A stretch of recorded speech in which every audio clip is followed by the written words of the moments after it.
Hey guys, welcome. Long time no see. Well, it's starting to cool off a little bit. Yesterday it was only 94 degrees in my area. In my area, the temperature with the humidity is unbearable this time of year. Normally, our normal high right now would be around 80. So I'd be out here in the shop and I'd be catching up on my reloading and we'd be going at it. In the summertime, and it gets around 100, 105 here, and then when the heat factor is included, it's about 110, 115, and that's just way too hot to be out here in the shop. I do have a fan, but that's all I have in the shop. The other part is during the wintertime, we also get below 20 degrees a lot. So then that gets to be way too cold. But it's just been way too hot and way too humid out here in the shop. And here it is, almost October, and it's still in the mid 90s. It's unreal. But I've got a whole bunch of new bullets in. Those that follow me on Facebook haven't seen that picture. We're going to be reloading those. We're going to be reloading some Acme, of course, and we're going to get them all shot. But that's the deal, guys. When it just gets too hot, I'd get tired of coming out here and just sweating. That's what the problem is. I'm sure a lot of you can understand. But we're loading these up. The YouTube policy, I kind of got an email the other day from Loads of Bacon, and I watched the video, and I guess they changed the policy again that we can show reloading. They're not going to give us channel strikes if we show it. They're not going to take down our channel if we show it. They're just not going to monetize it. Now, I could be wrong on that. If anybody knows, please clarify for me what that is. Of course, on this channel, we wouldn't be showing the actual reloading. We'd be putting it on the other channel, the TRD reloading channel here on YouTube. That way, if something happens, that channel goes away, then so be it. But if we could show, and that's not a monetized channel, so therefore, we could show it over there, is my understanding. But if anybody has more clarification on that, please let me know, because I would like to know. This is not a very good way to start a video after being a month off, on shooting and reloading. But, if we can actually show some reloading and show some shooting and show some actual how to set up dies and just basic reloading stuff, then it'd be better for a lot of the beginners if we could do that. And now a lot of you old school guys, it's pretty simple after you've been doing it for a while to set them up and to get going. But for the new guys, new guys getting into reloading, or have certain specific questions, and of course we can answer questions here, but over there we could do it on the press. So I'm not for sure about that, but y'all tell me, comment below, let me know. Have they changed the policy back where we can show some reloading just with no monetization? Because I'm going to tell you guys, over the last 2 years, my monetization has been so low that it's not even worth even talking about. And that's the truth.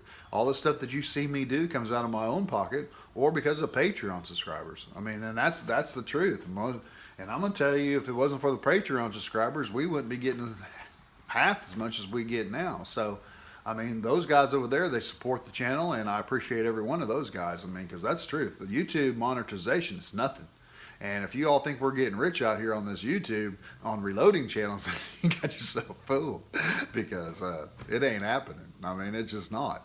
And, and you look at it, I got some bullets the other day to show you all. Just one box of 50 bullets now of good Sierra bullets, you're looking at $50. So, I get it. It's free for you all to watch, but it's sure not free for us to produce. So those guys over there at Patreon are very, those guys, I appreciate them. I wish I could do more for them. I really do. I don't know what else to do for them, because without those guys, this wouldn't happen. Not like it does. So anyway, we got our dies set up. These are Redding dies. And here's the box. There you go. We got a little less glare on this side of the shop. Okay, I also get a bullet expanding die. Now, I use a lot of Lee expanding dies, but on this particular one, we're using the Redding expander die. Okay. And that's what we have, and we're loading up. These are some Everglades 124 grain jacketed hollow points. All right. I'm sure at this point, the guy who asked me the question the other day about PPC loads, Right now I have some 147 grain loaded up with some tight group, and then I'm going to have these loaded up with power pistol. Now I do not have a PPC rifle. I want one. I've been looking at the SIG, but I really want something that takes Glock compatible like the JP. But we'll see about that. Kind of expensive for my blood. But anyway, we're going to load those up and we're going to shoot them. I think for a rifle, PPC rifle, it'd be better to shoot the 124 grains. Of course, you know, when you come here, I'm partial to the 124 grains. I always have been. I shoot some 147s, and yes, they are light recoiling, but for me, I just don't get the accuracy that I do with the 124s. Now, in truth, on my jacketed bullets, I load them up a little bit higher on power factor, like for my Acme bullets or my own cast. 132 power factor is my go-to power factor. I mean, I'll get good accuracy. I get, I mean, that's it. It's good accuracy. I mean, the recoil is manageable. It's not bad at all, and so that's what I like to shoot. Now on the jacketed hollow points, because I use them to clean my guns out. I mean, I've explained this to y'all before. When I use them to clean my guns out, then I want a little bit higher power factor. So with those, I go 135, 136. And also what that does for me is if I have to use them for other purposes, then I have the power factor to do so. I know the gun's always going to cycle. I don't have to worry about it. And, you know, it just works. So therefore I can take it to a Steel Challenge match or a USPSA match, and I can run them through the gun. I know they're going to meet power factor. I know I'm going to have a little more recoil. I know they're going to cycle the gun, but I just know that they're going to work too. So there's always a give and take to all this reloading. You know, if you want a light recoiling load for Steel Challenge, then you have to watch if it's going to cycle every time. You know, you can go heavy, but then you're going to have match heavy recoil, and it's going to cycle the gun every time. So also, the more recoil, the more abuse on the firearm. I mean, the firearm's just not going to last as long. So, therefore, you know, each his own on that. But you know, I've seen guys loading up 100, 142, 144 power factor on 9mm and shooting them through the Glocks, and I'm just thinking, man, that's not going to last very long. I mean, it'll last a long time, but I mean, it's just wear and tear on the firearm. It just is. I mean, that's what it is. You don't get any better accuracy. You don't get any better anything except more recoil and more wear and tear. So, I mean, it's all in how you want to look at it. But anyway, there it is. I just wanted to talk to you all and see if you all have heard anything about the new YouTube policy, about them changing and saying that we can actually show some reloading. Now, like I said, on this channel, it probably is still more blog talk, and I apologize for, like I said, for the last month or so that I haven't been on. It's just been way too hot, you know. And I can't be much of a talker when I'm hot. Well, I got sweat coming down my, you know. Look, I'm already sweating out here. It's 7 o'clock in the morning, and it's already 80 degrees here, almost in October. That's unreal for us. That's not what we do. All right, so I can resize the bullet, seat the primer, then flare it.